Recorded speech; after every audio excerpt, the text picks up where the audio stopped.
오늘은 이 본문으로 하나님의 숨결이란 제목을 함께 은혜 나누겠습니다. 이 독일 사람들을 보면은 독일인들 가운데에서도 너무나 유명한 신학자들도 많고요. 특별히 이제 20세기에 수많은 신학자들이 쏟아져 나오고 또 수많은 철학자들, 너무나 유명한 사람들 많이 있습니다. 이제 그 가운데에서도 칼 야스퍼스라고 하는 사람이 있는데요. 이 사람은 워낙 똑똑해가지고요. 이 사람이 법학을 공부했습니다. 그리고 그뿐만이 아니라 의학을 공부를 해서 이분이 의사면허증을 따서 정신과 의사로 그렇게 이제 삶을 살아가다가 본인이 병에 들어요. 공부를 너무 많이 한 거예요. 그냥 책상머리에 앉아가지고. 그러다 보니까 그 의사의 일을 더 이상 개진할 수 없어서 의사의 일을 내려놓고, 그리고 이분이 공부한 게 더 철학을 공부합니다. 철학을 공부해서 이분이 1921년도에 하이델베르크 대학교의 철학과 교수가 돼요. 근데 이분은 철학의 노선이 뭐냐면 유실론적 실존주의 철학자예요. 그러니까 뭐 말은 좀 어려운데 쉽게 얘기하면 하나님을 믿는 거, 신이 있다고 생각하는 거, 유실론. 그리고 그런 가운데에서 우리 인간의 실존은 뭐냐 그러면, 그러니까 하나님과 인간 간의 관계는 뭐냐, 이런 것에 대해서 이제 철학을 하는 사람으로 아주 유명해요. 근데 이제 한참 철학을 하면서 이름을 날리고 이 사람과 쌍벽을 이룬 사람이 이제 하이데거라고 하는 친구가 있었어요. 근데 나치 정권이 들어서는 거예요. 그러다 보니까 이 나치 정권에 영합하지 않는 소신 있는 동료 학자들을 이분은 변호하기 시작해요. 그리고 실제적으로 칼 야스퍼스의 아내는 유대인이었습니다. 그러니까 이 나치 정권에서 칼 야스퍼스를 뭐라고 위협했냐 하면, 너 아내랑 이혼하지 않으면 그 대학 교수직을 너는 내려놔야 된다, 이렇게 얘기하는 거예요. 그러니까 난 그렇게 할 수 없다. 그러면 독일을 떠나라, 이렇게 위협을 해오는 거예요. 그래서 결국은 칼 야스퍼스는 자신의 교수직을 다 내려놓고, 그리고 아내와 식구들과 더불어서 스위스로 망명을 합니다. 여러분, 우리가 인생을 살아가다 보면요, 자신의 말처럼 사는 사람, 내 말처럼 사는 사람, 자신의 철학처럼 살아가는 철학자들, 그리고 자신이 시인인데 자신이 쓴 시처럼 살아가는 시인들, 정치인인데 자신이 공약한 것처럼 사는 정치인들,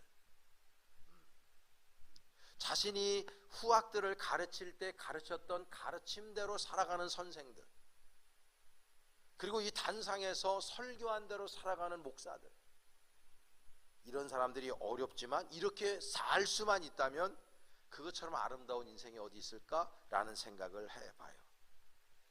야스퍼스의 방대한 철학적인 사적을 우리가 다 논할 수는 없지만 가장 큰 핵심 키워드가 두 개가 있어요. 하나는 이 사람은 암호, 또 하나는 한계 상황이라는 키워드를 가지고 철학을 했습니다.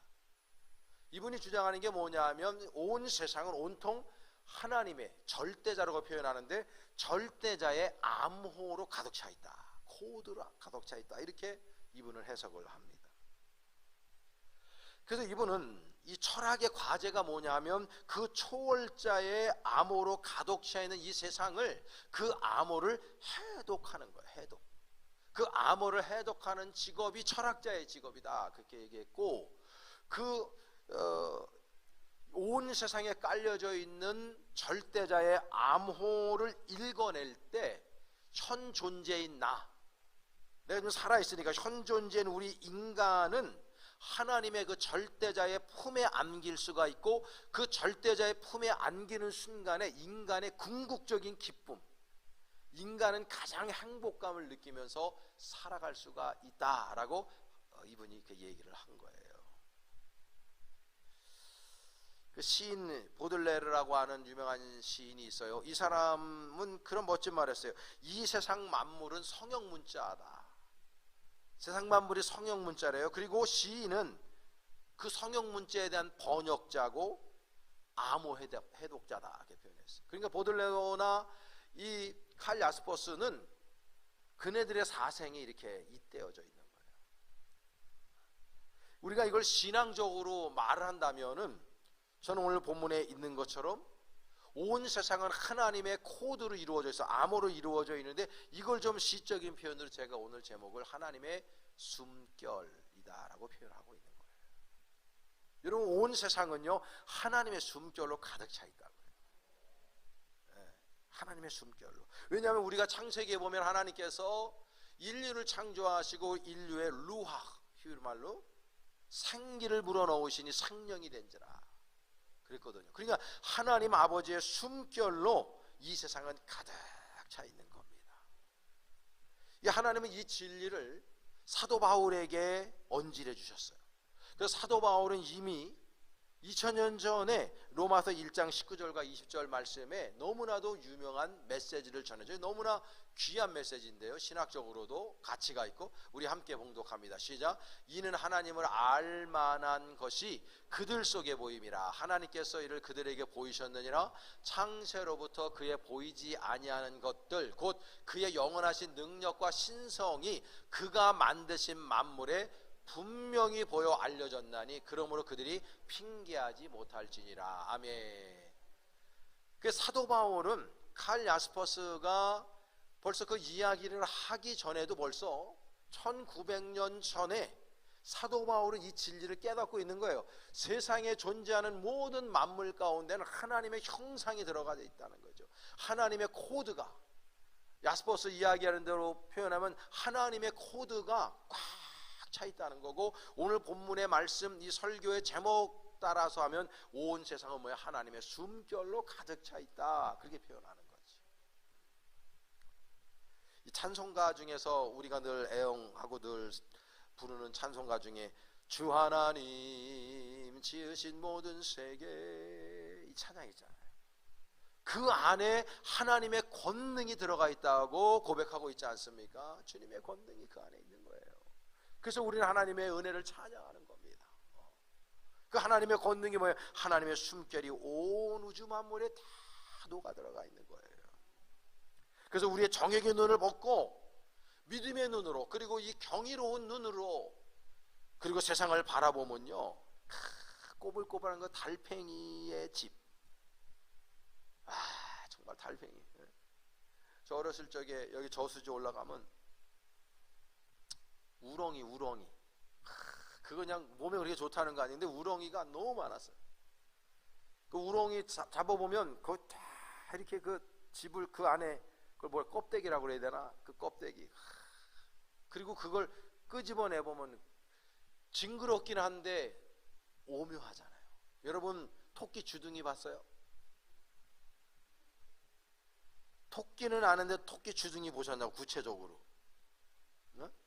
옛날에 우리나라에 그런 얘기 있었잖아요. 반에서 꼴찌하는 놈인데 선생님이 맨날 꼴찌하고 공부를 엄청 안 하니까. 근데 이제 생물 시간에 얘기하다가 선생님이 질문한 거예요. 토끼는 눈 뜨고 자게, 눈 감고 자게. 모든 사람들이, 애들이 다 그러는, 당연히 눈 감고 자는 거지 뭐. 토끼는 보통 커요. 눈 감고 자요 다 그러는데 그 꼴찌하는 놈이 눈 뜨고 자는데요. 그러니까 이제 그 친구들이 이 꼴찌하는 놈이 뭘 네가 안다고 그렇게 조용히 하라고. 근데 선생님이 제 말이 맞다고. 토끼는 눈 뜨고 잔다고. 이건 토끼 자는 거 봤어요? 눈 뜨고 자는 거. 여러분 닭 잘 때는요, 닭이 한 발 들고 잡니다. 그래서 닭을 좋아하는 사람, 닭다리 좋아하는 사람들은요, 여러분 오른발 들고 자게요, 왼발 들고 자게요, 닭이. 농담하는 것 같죠? 여러분 오늘 좀 그 유튜브 찾아가지고요, 그래서 여러분 내가 이제 답은 얘기할 수 없고, 그 발이요 훨씬 더 다리가 맛있어요. 그래서 닭을 좋아하는 사람들은 닭다리 딱 줘서 호기롭게 이거 너 먹어 그러고 주잖아요. 굉장히 인정이 많은 것처럼 보이잖아요. 아는 놈들은 맛있는 닭다리 지가 먹고 맛 덜한 거를 손님 준다는 거 아닙니까? 여러분들이 한번 오늘 저한테 유튜브 찾아가지고 답을 보내주시는 1인께 제가 오늘 커피 쿠폰 쏴드릴게요. 딱 한 발 들고 잔다고. 여러분 보면요 참 신기한 거 많아요. 하나님의 숨결이 느껴지지 않습니까? 여러분들 생긴 거 봐봐요. 뭐 우리 사람들의 기준으로 뭐 누가 이쁘다 멋있다 이런 평가를 하지만 하나님 볼 땐 다 멋있고 정말 성경 표현대로 보면 신묘막측하게 우리를 지으셨거든요. 그래서 하나님의 걸작품들이라고 여러분 하나하나가. 근데 여러분 생긴 거 봐요. 보통 신기하게 생긴 게 아니야 우리가. 왜 머리털이 왜 여기 있지? 여러분 그런 생각 안 해보셨어요? 눈썹도 봐. 내가 여기 있으라 그랬냐? 태어나니까 있고. 여러분 지금도요 저 설교 들으면서 하면서 1시간 동안에 눈 깜빡이는 거 수천 번을 하고 앉아 있어. 근데 몰라 나는. 근데 눈이 왜 깜빡여 자꾸. 심장 뛰고 있어. 피가 말이죠 지구를 몇 바퀴 돌아야 돼. 그 핏줄이 쫙 연결되는 게 인간이야. 이게 쫙 어디 한 군데 막히면은요 뇌경색 같은 거 막 일어나는 거야. 너무 신기해. 이 온 우주 만물 보세요 여러분. 이 우주 만물이 얼마나 신기한 게 많은지 몰라. 그 하나님 아버지의 형상으로 우리 인간은 창조되고 하나님의 숨결로 창조됐기 때문에 이 세상에는요 너무나 신기한 것들이 많다. 영국에 계신 윌리엄 브레이크라고 하는 사람이 순수의 전조라고 하는 시를 이 세상을 어떻게 노래했냐면요, 들어보세요. 하늘의 모래에서 세상을 보고 한 송이 들꽃에서 천국을 본다. 그대의 손바닥에 무한을 쥐고 순간 속에서 영혼을 보라. 이게 작고했지만 애플사의 창업주인 스티브 잡스가 가장 좋아했던 시라고 알려져 있거든요. 여러분 하늘의 모래에서 뭐예요? 세상을 보라는 거예요. 하늘의 모래에서. 그리고 이름도 모르는 들꽃에 천국이 있대. 참 시인들이 기가 막힌 표현하는 거예요. 여러분 그 들꽃을 보면서 천국을 바라볼 수 있냐는 거예요.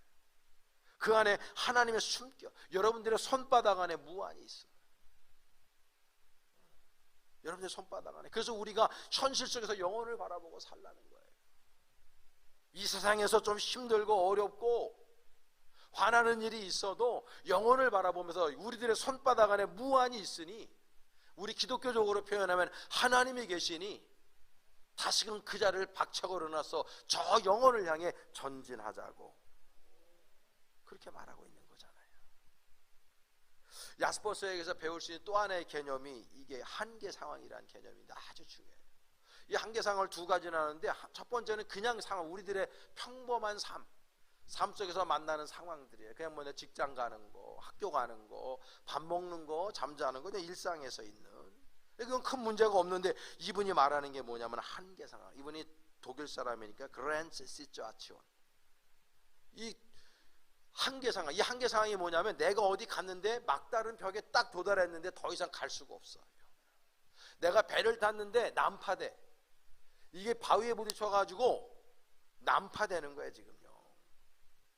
얼마 전에 우리가 무한 참사 그거 봤지만은 그 비행기 탄 사람들이 여러분 그 마지막에 죽을 때 그 죽음을 직감할 때 그분들의 마음이 어떻겠어요?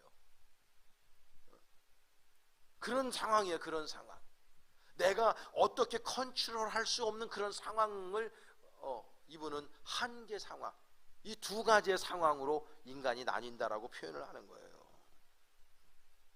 근데 이 한계 상황 속에서 어떤 사람은 주저앉아요. 이 사람이 말하는 한계적인 죽음의 공포, 어떤 고통들, 내가 통제할 수 없는 어떤 고통들, 이런 걸 얘기하는데, 어떤 사람들이 한계 상황에 놓이게 되면 나 자신의 생을 기브업해요. 그냥 거기 주저앉아요. 울고만 있고 아무것도 하지 않아요. 그냥 모든 걸 포기해버려요. 근데 어떤 사람들이 그 한계 상황 속에서요 신의 숨결을 느낀다고, 하나님을 경험하는 거예요. 온 인격으로 하나님을 경험하고, 그 하나님을 경험한 그 인격적인 경험을 가지고 이게 걸림돌이 아니라 그 한계 상황을 디딤돌 만들어서 그 자리에서 일어나서 더 발전하는 인생을 살아간다는 거죠. 칼 야스퍼스가 그 얘기를 하고 있는 거예요. 여러분 야스퍼스는 세계대전을 겪은 사람이에요.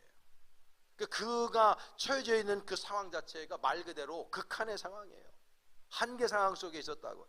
그러니까 그 가운데의 암울함, 공허함, 어떤 죽음의 공포, 사느냐 죽느냐의 그 기로에 서해 봤다고. 이 사람은요, 배고픔, 질병, 사랑하는 사람이 죽어가는 그런 헤어짐의 고통, 지옥과 같은 전쟁.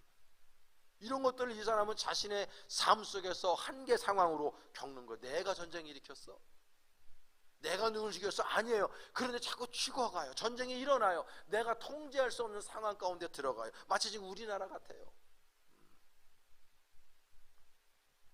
이 상황 속에서 우리가 무엇을 만나야 되느냐, 누굴 만나야 되느냐, 하나님의 숨결을 느껴야 돼요. 하나님이 아파하시는 거 느껴지지 않습니까, 여러분? 우리나라를 바라보면서 너희들 왜 이러니? 여러분, 궁즉통이라고 하는 한자성어가 있는데, 궁하면 통한다 그 말이에요. 우리 신앙적 표현으로 보면 한계 상황에 도달할 때, 한계 상황을 만날 때 우리는요, 하나님을 우리의 모든 인격으로 오히려 만날 수가 있어요. 내가 막다른 골목에 딱 처해봤을 때, 난파되는 난파선에 딱 타봤을 때, 비행기가 추락하는 거기에 있을 때 우리는 오히려 그 극한 상황 속에서 하나님을 만나는 거예요. 오늘 본문에 보면은 야곱이요, 지금 그 한계 상황 속에 들어가 있어요. 이분은 우리가 알고 있듯이 형에서와 아버지를 속이고 장자권을 가로채고 형한테 죽을까봐 도망가죠. 그래서 외삼촌 라반의 집으로 그 하란 땅입니다. 그쪽으로 도망가서 20년을 양치기 목자로 진짜 가진 고생을 하면서, 외삼촌 라반도 보통 사람이 아니었기 때문에 완전 노동력 착취를 당하면서 이분이 거기에서 20년을 살아가는데, 하나님의 은혜 가운데 4명의 아내와 12명의 아들과 또 성경에 나와 있는 디나 딸, 뭐 더 많아 있을 것 같은데 어쨌든 성경에 기록된 딸 디나, 그 다음에 그 많은 식솔들과 엄청난 재산을 하나님께서 주셨어요. 그래서 그런 재산을 가지고 고향 땅으로 이제 오는 거예요. 오는데 소식 들어보니까 형 에서가 자신의 사병들 400명을 앞세워가지고 자신을, 뭐 본인 스스로 지은 죄가 있으니까 나 죽이려고 오는구나, 딱 겁을 먹는 거죠. 이 극한의 상황 속에 이 사람은 완전 한계 상황 속에 딱 들어가 버린 거예요. 그래서 겁난 나머지 자신의 그 모든 식솔들과 모든 사람들을 3패로 나누어서 보내고, 그리고 나서 이 사람이 혼자서 지금 야복강의 야복 나루터에서 하나님과 씨름하듯이 예배하고 기도하는 내용 우리가 보는 거예요. 전 이 구절 너무 좋아하기 때문에 1년에 한 번은 항상 이 구절을 가지고 설교를 꼭 합니다. 지금 야곱이 처한 상황이 한계 상황이에요. 어찌할 수 없는 상황이에요. 어떻게 대항할 수 없는 상황이에요. 그때 이 사람은요, 하나님 아버지를 만나요. 어찌 보면은 이 야곱이 하나님을 찾아간 게 아닙니다. 성경에 보면은 하나님이 야곱을 찾아오셔요. 내가 힘들고 어려울 때, 내가 지쳐져 쓰러져 있을 때, 내가 눈물 흘릴 때, 내가 아파할 때, 내가 아무것도 할 수 없는 한계 상황에 처할 때 하나님 아버지께서는 우리를 찾아오시는 분임을 믿습니다. 그리고 하나님께서 그와 대화하시고 그에게 새로운 이름을 주십니다. 여러분, 오늘 본문에 이게 하나님께서 야곱에게 물어요. 오늘 본문 27절에 보면 네 이름이 무엇이냐 라고 묻거든요. 근데 이 물음은요, 사실은 야곱의 20년 전에 어떤 상황을 소환해요. 야곱은 바로 기억해냈을 거예요. 우리가 알던 20년 전에 아버지를 속여서 장자권을 얻기 위해서 어머니와 작당 모의를 하고 아버지가 좋아하는 음식, 고기를 아버지를 대접하려고 갖고 들어가는데, 아버지 이삭이 야곱에게 이런 얘기를 해요. 창세기 27장 18절의 말씀인데요, 한번 우리 보겠습니다. 시작. 야곱이 아버지에게 나아가서 내 아버지여 하고 부르니 이르되 내가 여기 있노라. 내 아들아 네가 누구냐. 지금 하나님이 묻는 질문 똑같이 한 거야. 20년 전에 아버지가 너 누구냐 물어요. 그러니까 그 27장 19절 전반절에 보면 야곱이 뭐라고 대답하냐면, 야곱이 아버지에게 대답하되 나는 아버지의 맏아들 에서입니다 이렇게 대답한다고. 거짓말한 거죠. 지금 하나님 아버지께서 야복나루에서 내 이름이 무엇이냐, 늘 말씀드리지만 하나님께서 야곱의 이름을 몰라서 물어보는 게 아니잖아요. What is your name? 너 이름 무엇이냐? 사람이요, 우리 이 인간의 이름 안에는 내 존재가 들어있어요. 그래서 그 사람이 나한테 의미가 있을 때 그 사람의 이름을 더 불러주죠. 김준수의 꽃도 내가 그의 이름을 불러주었을 때 그는 나에게로 와 꽃이 되었다. 사람이 사랑하면 그 사람의 이름을 부르고 싶고 불러줘요. 그런데 그 사람이 싫어지잖아요. 미워지잖아요. 그러면 그것, 저것, 그놈, 이놈, 거기다 욕까지 붙이죠. 아내가 남편이 미워지면 남편 신발을 갖다가 막 버린대잖아요. 이름은 그런 의미가 있어요. 하나님께서 물으셔요. 네 이름이 무엇이냐? 그때 야곱은 그 20년 전에 아버지가 자기한테 물었던 그 물음이 그냥 소환이 됐을 거예요. 오늘도 물으셔요. 주님이, 하나님이 네 이름이 무엇냐? 그러니까 오늘 본문 27절에 보면요, 나는 야곱입니다. 그 20년 전하고 달라졌어요. 20년 전에 나는 에서예요. 근데 지금 야곱은 하나님 아버지께서 만나면서 그 야복나루에서 극한의 상황, 한계 상황 속에 처해 있을 때 하나님이 네 이름이 무엇이냐라고 물을 때, 네 하나님, 나는 에서가 아니고 야곱입니다 라고 고백하는 거예요. 예, 하나님, 나 거짓말하는 사람입니다. 발 뒤꿈치 잡은 놈입니다. 날마다 나는 사람을 속이는 사람으로 그렇게 살았습니다. 주님, 그렇게 고백하는 거예요. 회개하는 거예요. 참의 눈물 흘리는 거예요. 그러면서 하나님의 은혜를 간구하는 거예요. 주님, 나 살려주세요. 기댈 데가 하나님밖에 없습니다. 의지할 분이 주님밖에 없습니다. 그 한계 상황 속에서 내가 어떻게 할 수 없는 그 아포리아의 그 상황 속에서 지금 야곱은 하나님에게 처절하게 매달리고 있어요. 그 야복강이 그에게는 예배터가 돼 있는 것입니다. 그러니까 그 고백을 하나님 들으면서 하나님께서요, 야곱의 이름을 바꿔요. 오늘 보면 28절에 말씀인데, 시작. 그가 이르되 내 이름을 다시는 야곱이라 부를 것이 아니요 이스라엘이라 부를 것이니 이는 네가 하나님과 및 사람들과 겨루어 이겼음이라. 할렐루야. 야곱의 존재의 의미를 바꿔버려 하나님.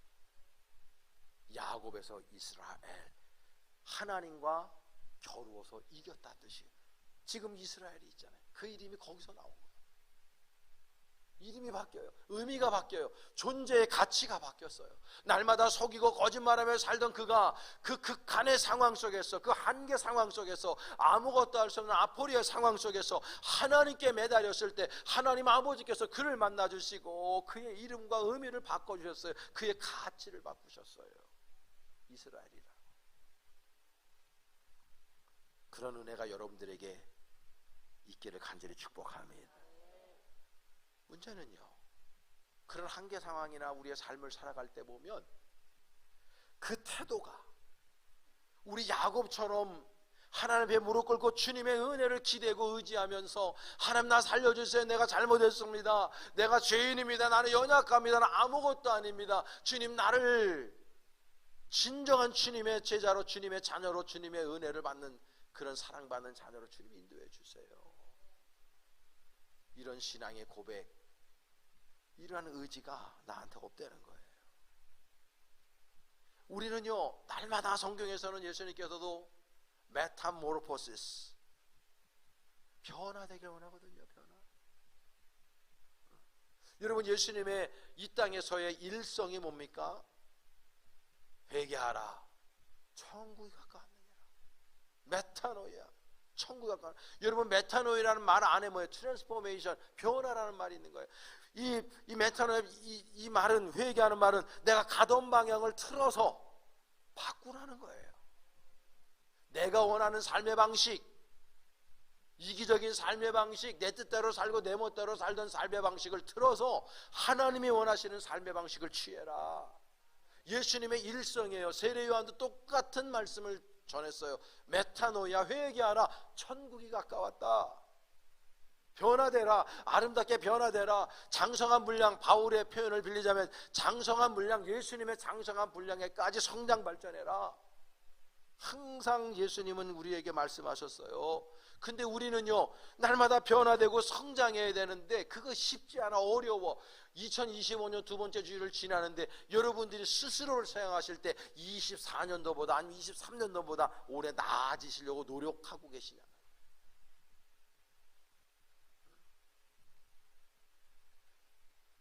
기도합시다. 그러면 이제 사람들이 기도 못해요. 기도를 안 하는 게 아니더라고. 내가 30년 목회하면서 경험한 게 뭐냐면 기도를 못하는 거야. 기도를 안 하는 게 아니고. 어떤 분들은요, 전도하라 그러면은 전도를 안 하는 게 아니고 전도를 못해. 예배당 좀 열심히 나오세요. 그러면 예배당 열심히 안 나와. 왜? 예배당을 열심히 나오는 걸 못하는 거예요. 못하는 거야. 전도하는 거 봤어요. 기도하는 거 봤어요. 누가 열심히 예배 드리는 거 봤어요. 지금 이 자리에는요, 생명으로 예배 드리는 분들이 계셔요. 제가 알죠. 봤어요. 들었어요. 근데 내가 그걸 못하는 거야. 내가 안 하는 게 아니에요. 못하는 거야. 기도 못해요. 10분 이상 기도를 못해요. 전도 한 명을 못해요. 왜? 변화되질 않는 거예요. 하나님을 인격적으로 지금 야복 땅에서 야곱이 만나듯이 만나질 못한 거예요. 질적인 변화가 일어나야 되는데 그게 안 일어나는 거예요. 그러니까 못하는 거예요, 여러분. 그러면 그걸로 우리 그냥 포기해야 되나요? 우리 인간이 원래 그렇게 연약한 거거든요. 목사인 저도 연약한 게 너무 많아서 그런 거 다 못해요. 그렇다고 내가 포기하고 가만히 있을 건가요? 아니란 말이죠. 성경은 분명히 우리에게 변화, 성장을 말씀하고 있는데 내가 변화하고 성장해야 되는 나한테 그 능력이 없어요. 야곱이 한계 상황에 놓여 있는 것처럼 야곱이 할 수 있는 건 아무것도 없었어요. 어떻게 에서를 이길 수 있겠습니까? 그 상황을 어떻게 자기가 해결했겠습니까? 아무런 힘이 없어요. 능력이 없어요. 우리가 똑같아요. 문제 뭐냐? 그 문제 해결점은 우리 하나님께 있다는 거죠. 하나님께. 왜 우리가 하나님을 만나야 되느냐? 죽어라 만나야 돼요. 왜? 내가 연약하니까. 내가 할 수 있는 게 아무것도 없기 때문에. 하나님의 숨결을 나는 경험하고 느껴야 돼요. 그걸 내 것으로 만들어야 됩니다. 할렐루야. 그걸 내 것으로 만들어야 되는 거예요. 그러니까 여러분, 우리가 하나님의 숨결을 느끼며 예배하는 자들은요, 예배 태도가 달라질 수밖에 없어요. 하나님을 찬송할 때 그 찬송과 부르는 태도가 다르고, 기도의 태도가 다르고, 예배 태도가 달라, 말씀을 듣는 태도가 달라요. 어떤 분들은 그래요. 목사님 설교에 은혜가 안 돼요. 그건 내 문제가 아니에요. 만약에 우리 교인들이 다 은혜를 못 받으면 내 문제죠. 그 목사 문제예요. 근데 말씀을 증거할 때에 많은 사람들이 은혜를 받아 혼자 은혜 못 받고 있어. 누구 문제예요? 내가 지금 하나님의 숨결을 느끼지 못하고 있는 거예요. 어떤 분들은 그래. 목사님 간혹 가다가 목사님은 누굴 타겟으로 삼아서 설교한 적 없어요? 없어요. 없어. 단연코 없어요. 만약에 여러분들이 저거 나들으라고 하는 말 아니야? 하나님의 음성으로 들으셔야 돼. 그거를. 어떤 목사가 설교 준비하면서 이거 김재영 집사가 들었으면 좋겠다, 그리고 누가 그거 합니까? 그런 목사 없어요. 그 목회하면 안 돼요. 그런 사람들은. 항상 저도 말씀을 늘 준비하지만 이 말씀을 저한테 적용시켜요. 저는 항상 원고를 제가 쓰지만 전 목요일 날 이전에 꼭 씁니다. A4용지 7장 정도 쓰는데요, 써놓고 항상 제가 이 말씀을 계속 되뇌면서 나한테 적용시켜요. 나한테. 부끄러운 거 많죠. 그래서 회개하고 또 강단에서 나오기 전에 또 회개하고 듣는 거예요. 저도 하나님의 말씀을 레마의 말씀으로. 만약에 여러분들 오늘 설교도 저거 나들으라고 하는 말 아니야? 그러면 두 가지 중에 하나야. 그 말씀에 은혜를 받든지 시험에 들든지. 전자가 되시기를 축복해요. 전 누구를 향해서 한 번도 타겟으로 설교해 본 적이 없어요. 문제는 내가 문제인 거야. 내가 왜 은혜가 안 돼? 내가 영이 지금 기간하고 영적으로 내가 지금 올국에 서 있지 못해서, 하나님의 메시지가 전해지는데도 그 맛을 모르는 거야. 우리가 다 감기 걸리고 막 요즘에 코로나 뭐 다도 유행하잖아요. 마스크 막 오늘도 아파갖고 못 나온 분들 몇 분 계셔요. 입맛 딱 떨어져. 고기 반찬 딱 해봐. 그런다고. 냄새 때문에. 생선 반찬 해봐. 비린내 난다고 그래. 평생 괜찮다가 아프면 그래요. 아무리 맛있는 거 다 줘가지고 메시지를 전해도 영이 병들면 맛이 없어요. 그건 내 문제야. 내 영을 고쳐야 되는 문제라고. 제가 항상 그런다고요. 된 맛을 못 봐서 그런다고. 하나님이요, 참 은혜로운 분. 이게요, 극한의 상황 속에 주님이 날 집어쳐넣어 버리면 하나님 찾을 텐데, 하나님이 그렇게 아름답고 사랑이 많은 분이라 웬만큼 잘못해가지고는 그런 쪽에 우리 코너로 몰질 않아 주님. 그리고 맨날 돌아오길 원하는 거야. 야, 그쯤 됐으면 와야지. 야, 이쯤 와야 되지 않냐. 그러다가 이제 그래도 안 하면 얻어 맞는 거예요. 얻어 맞으면서도 얻어 맞는지도 몰라. 왜? 영으로 병들었으니까. 내 영적으로 문둥병이 걸렸어. 그러니까 여기 타 들어가도 몰라. 썩어 들어가도 몰라. 그게 병인 거예요. 치매 모르잖아요. 그 질병인 거예요. 영적으로도 같습니다. 우리가 정말 어찌 보면 하나님의 숨결, 날마다 이 온 우주 만물이 여러분들 몸을 보고 여러분 옆에 있는 사람을 봐도 우리 하나님의 숨결을 느끼고 하나님의 창조의 능력을 느끼면서 주님에 감사하는 신앙생활을 하고 내가 날마다 변화 성장을 추구해야 되는데 늘 머물러 있어요. 그리고 디제너레이션이라 그러죠. 변질돼, 변질. 예배당을 30년 나온 게 중요한 게 아니에요. 뭐 직분이 뭐가 뭐 중요합니까? 내 신앙이 지금 성장하고 있느냐, 변화받고 있느냐, 이게 중요한 거죠. 여러분 올 한 해 주님을 만나시기를 축복합니다. 우리들에게 야복강이 필요하단 말이에요. 야곱에게만 필요한 것이 아닙니다. 아브라함에게 모리아 산이 필요했고 모세에게 시내 산이 필요했어요. 그렇죠? 사도 바울에게 다메섹이 필요한 거예요. 그것처럼 우리들에게 뭐예요? 야곱처럼 야복강이 필요한 겁니다. 그 야복강에서 주님의 그 온 인격을, 그분의 풍성함을 우리 만나야 됩니다. 사랑하는 여러분, 올 한 해 하나님의 코드로 가득 차 있는 이 세상에서 주님의 인격을 만나시기를 바랍니다. 여러분, 우리는 인생 살아가면서 엄마 뱃속에 나올 때부터 우리는 많은 한가의 상황 속에 처할 수밖에 없고 때로는 여러 가지 어려움 속에 우리는 삶을 살아갈 수밖에 없어요. 걱정하고 염려하고 근심되는 거 많아요. 지금도 보면 한 10분은 그냥 얼굴이 죽상이야. 완전히 그냥 진짜 죽지 못해 나오는 분들이 있다고. 여러분 삶 속에 올 한 해 2025년도에 좋은 일만 있길 바라지만 내가 원하지 않는 그런 상황 속에, 그래서 아프고 고통스럽고 눈물 짓고 염려한 그런 상황 속에 놓일 때 있어요. 부모들은 자식 때문에, 또 자식들은 부모 때문에, 또 직장 때문에, 경제적인 문제 때문에, 또 육신의 질병 때문에, 관계의 깨어짐 때문에 뭐 등등 해서 우리는 많은 또 어려움과 시련이 있을 거예요. 여러분 그때 여러분들 야복강에 서셔야 돼요. 하나님 거기 계시거든. 하나님 거기 계시다.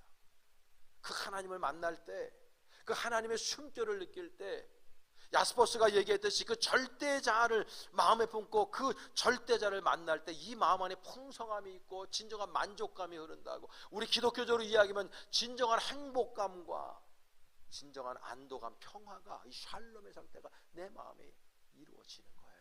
그러면 그 한계상을 내가 뛰어넘을 수 있고, 그 한계상이 나한테 걸림돌이 아니에요. 오히려 디딤돌 되어서 우리의 믿음이 성장하고 변화되는 놀라운 하나님의 축복의 도구가 되는 것입니다.